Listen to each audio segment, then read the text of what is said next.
O grande problema do Brasil são as narrativas. Nós somos um país pobre. Enquanto a gente não tiver um governo que assuma a nossa pobreza e que tente transformar a pobreza em prosperidade, a única forma que você tem de transformar pobreza em prosperidade é trabalho. Então você tem um país com partidos trabalhadores incentivando as pessoas a não trabalhar. Então, como que nós vamos reverter uma realidade e essa herança histórica de um cara chamado Getúlio Vargas, que acabou com o Brasil no século passado e deixou um neto chamado Lula?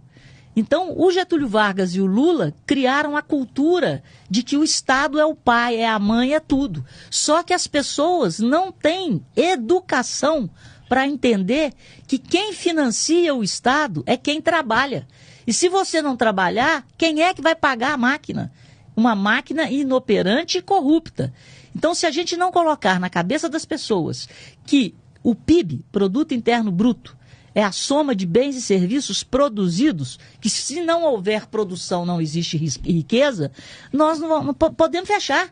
O Brasil está fadado a ser um país pobre, miserável. Nós estamos empobrecendo a cada ano, exatamente pela cultura do Estado.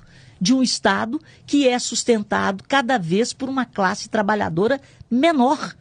Então, como que nós vamos discutir 6 por 1 num país pobre? Se a gente for para um país rico, desenvolvido, ok. Mas aqui, gente, nós temos que trabalhar e muito para revertermos o quadro que nós estamos. E nós chegamos nesse quadro pelos governos populistas do PT que prevaleceram até aqui. O grande problema do Brasil são as narrativas. Nós somos um país pobre.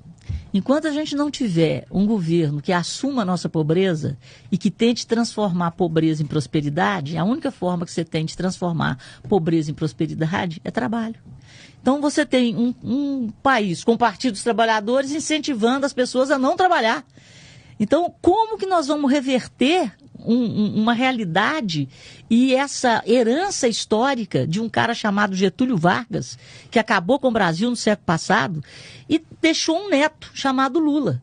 Então, o Getúlio Vargas e o Lula criaram a cultura de que o Estado é o pai, é a mãe, é tudo. Só que as pessoas não têm educação para entender que quem financia o Estado é quem trabalha. E se você não trabalhar, quem é que vai pagar a máquina? Uma máquina inoperante e corrupta. Então, se a gente não colocar na cabeça das pessoas que o PIB, Produto Interno Bruto, é a soma de bens e serviços produzidos, que se não houver produção não existe riqueza, nós não podemos fechar.